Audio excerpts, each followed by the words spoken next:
Hi, Strong Mom Society. So this is video 3 in the pelvic fascia training series.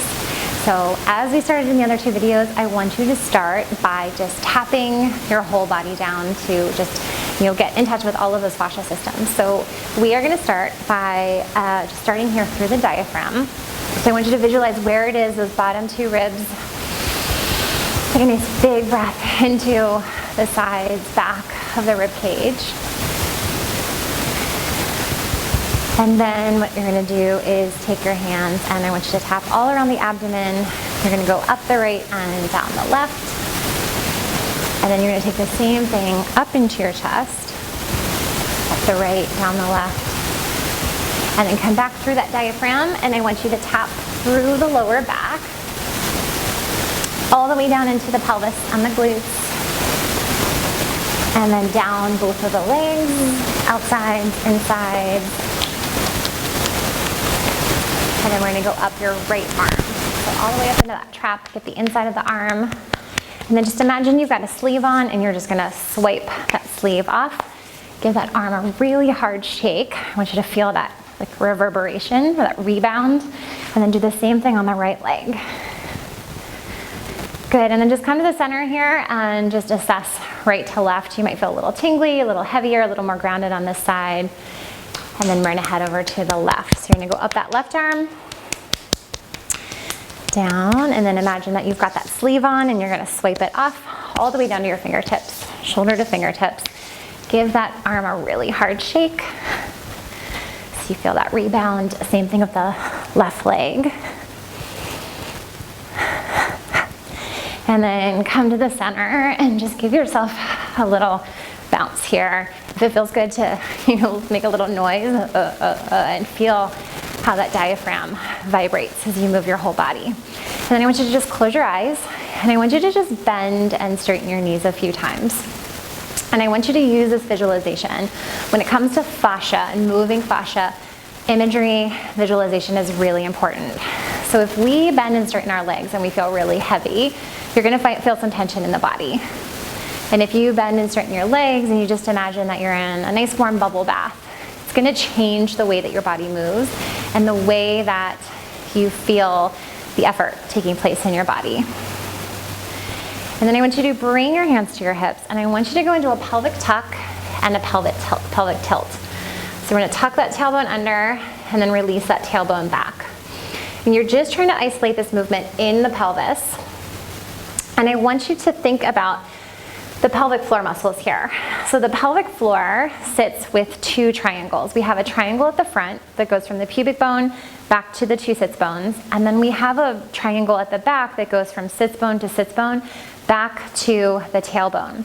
And these 2 triangles don't sit on the same level. They're actually at 2 different levels. So I want you to visualize that as we tuck that pelvis under, we're gonna pull from that front triangle.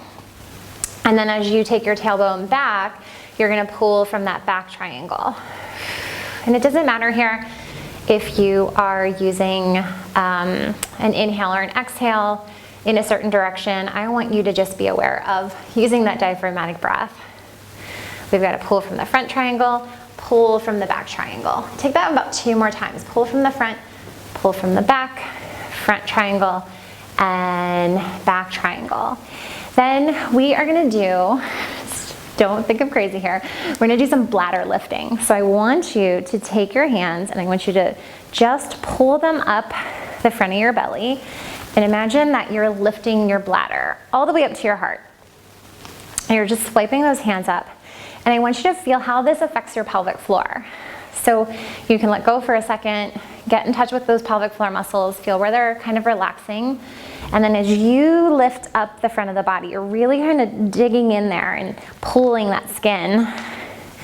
You will feel how this lift lifts those internal organs and also lifts the pelvic floor.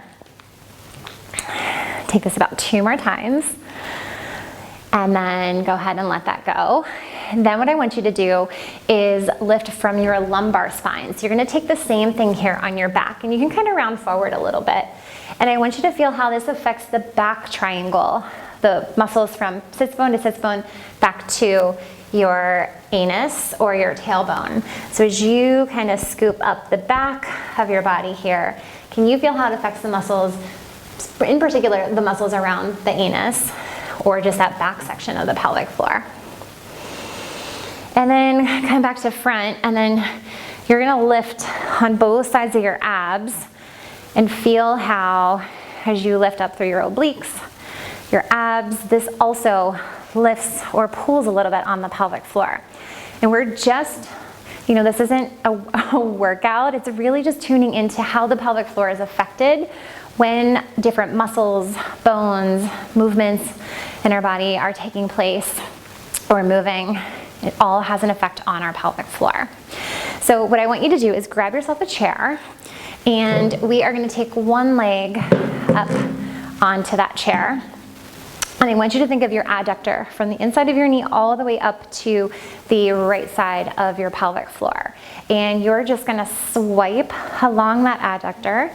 You can take a little bit of a turn away from the leg as your arm goes out.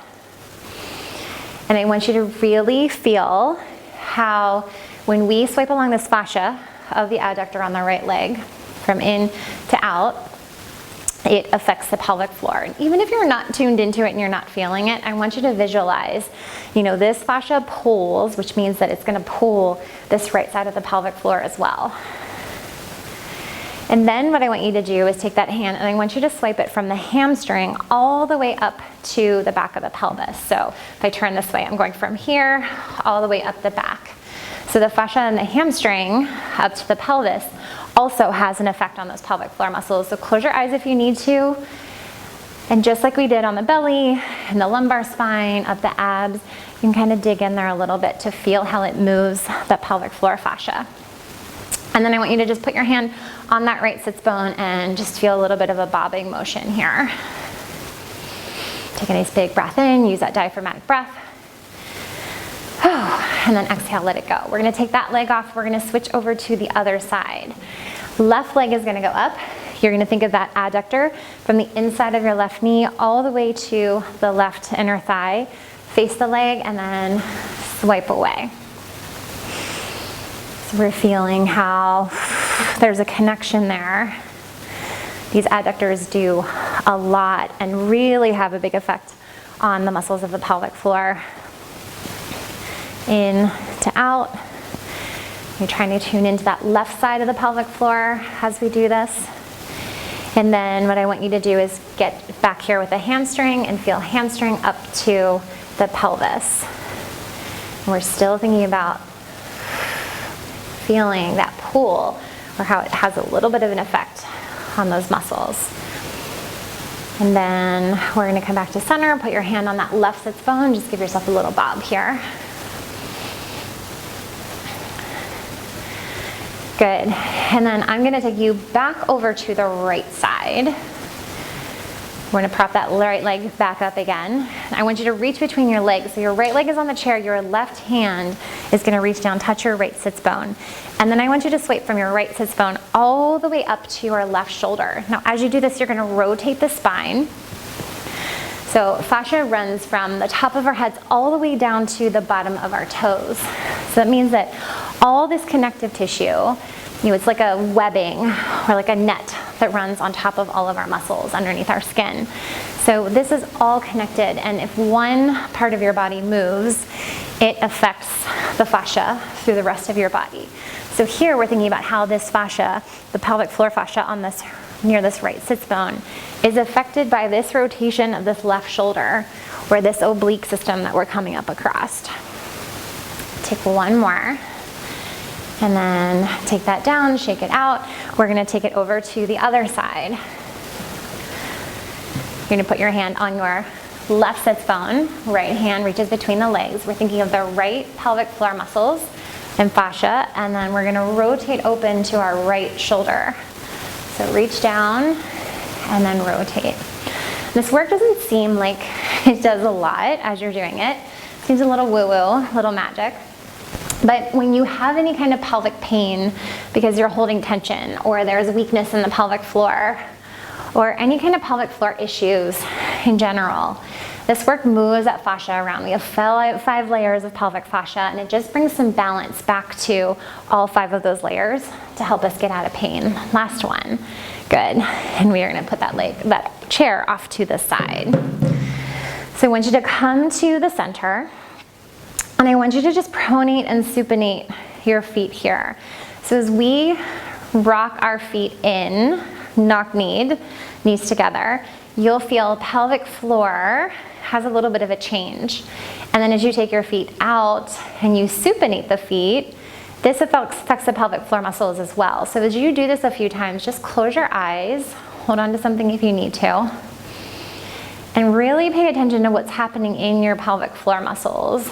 As your feet pronate, the sits bones move apart a little bit, the back of the pelvic floor kind of lengthens, and then as you supinate, feet go out, sits bones come together, there's a little bit more tension in that back end of the pelvic floor, the muscles around the anus. And then make this a little deeper. We're going to actually bend the knees so that increases that separation of the sits bone, that pull of the pelvic floor. And then, out to the sides. So we're going to go in and we're going to go out. So that means that, if we tend to walk around with either our feet pronating or supinating, then you're affecting the pelvic floor in those movements that you're doing throughout the day.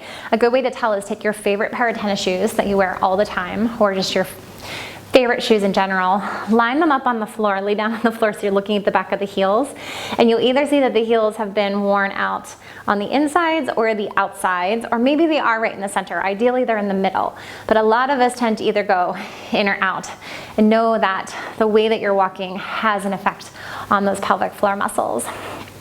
And then I want you to just walk yourself around the room, thinking about that, thinking about really walking through the center of the foot. So you go from heel through your second and third toes. And then maybe do a few of your natural walks. If you do tend to roll your feet in a little bit, feel how that feels on the pelvic floor. If you walk on the outsides of your feet a little bit, see how that changes the pelvic floor. And then go back to center, walk it around, and see how that feels a little different. Come back to the center. I want you to just punch out those glutes a little bit, give yourself a little bounce, and shake it all out. We're gonna take a nice big inhale above the head. Fill those lungs, ribs, stretch everything, and then let it all go. Thank you for working through the series with me. If you have questions about pelvic fascia training or any kind of pelvic pain that you're having, please don't hesitate to reach out. I am more than happy to chat about this stuff and geek out about all of it with you. I'll see you guys soon.